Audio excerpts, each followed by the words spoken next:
What if I told you that the most powerful woman in the world once received a love letter so scandalous that the royal family tried to keep it hidden for decades? This is the untold story of a princess who defied everyone for love. Welcome back to Royal Legacy Chronicles, where we uncover the hidden truths behind royal history. Today, we're diving deep into one of the most romantic and controversial love stories of the 20th century. The story of Queen Elizabeth and Prince Philip. A love that began in secret, survived a world war, and changed the British monarchy forever. Stay with me, because what you're about to discover will completely change how you see the royal family. It all started on July 22, 1939, at the Royal Naval College in Dartmouth. Princess Elizabeth was just 13 years old, a sheltered young girl who had never experienced anything beyond palace walls. Prince Philip of Greece and Denmark was 18, a tall, strikingly handsome naval cadet with piercing blue eyes and a rebellious spirit. The moment their eyes met, something shifted. Elizabeth's governess later recalled that the young princess couldn't stop staring at him throughout the entire visit. She blushed every time he spoke to her.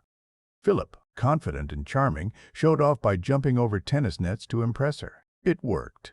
But here's what most people don't know. King George VI and Queen Elizabeth, the Queen Mother, were absolutely horrified. Philip wasn't just any prince. He was practically penniless, his family was in exile, and he had controversial connections to Nazi Germany through his sisters. The king called him rough and unsuitable. The Queen Mother thought he was far too wild for her precious daughter. They did everything possible to keep them apart.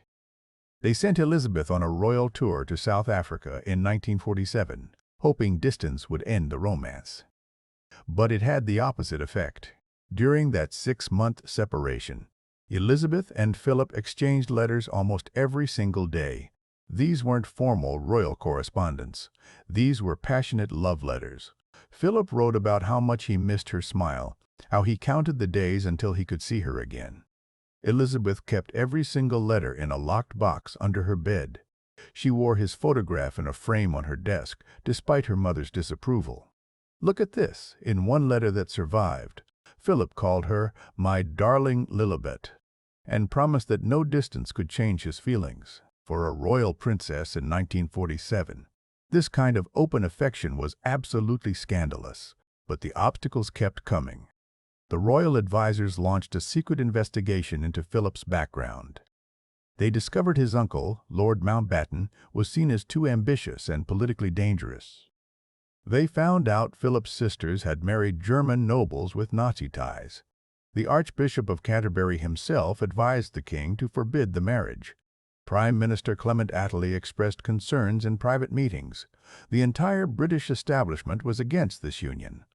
So what did Elizabeth do? She made it clear to her father that she would not marry anyone else, ever. She was barely 21 years old, but she stood firm. She told the king that if she couldn't marry Philip, she would rather remain unmarried for the rest of her life. This was extraordinary. No British princess had ever defied her family like this for love. The king finally gave in, but on one condition. Philip had to give up everything. His Greek and Danish titles, his Greek Orthodox religion, even his surname. On February 28, 1947, Philip renounced it all. He became a British citizen, converted to Anglicanism, and took the surname Mountbatten. He did this without hesitation, because he loved her that much. Their engagement was announced on July 9, 1947. Philip designed Elizabeth's engagement ring himself, using diamonds from a tiara that belonged to his mother, Princess Alice.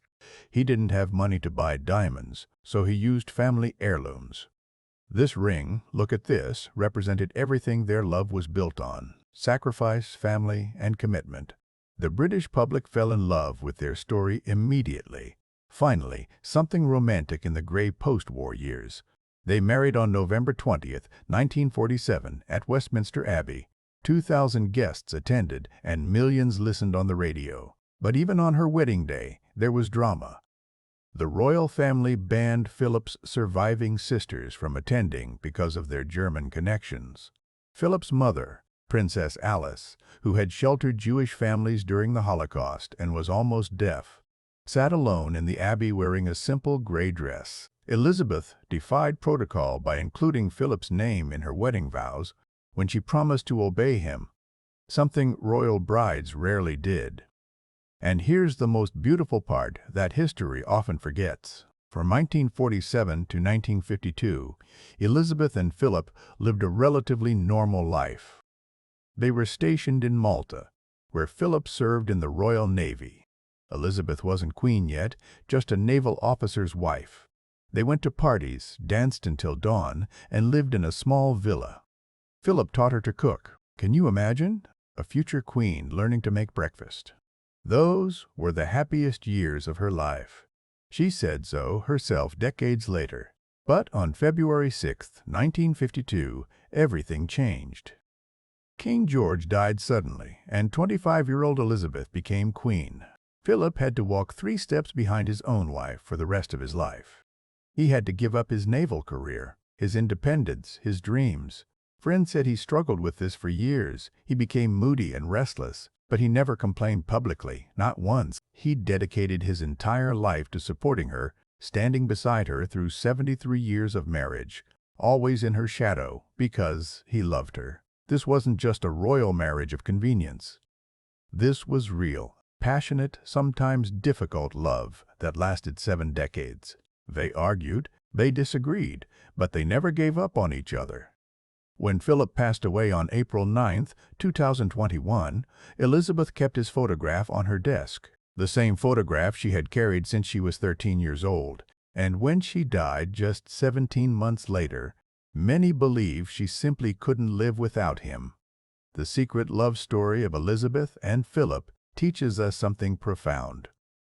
True love isn't about grand gestures or fairy tale perfection.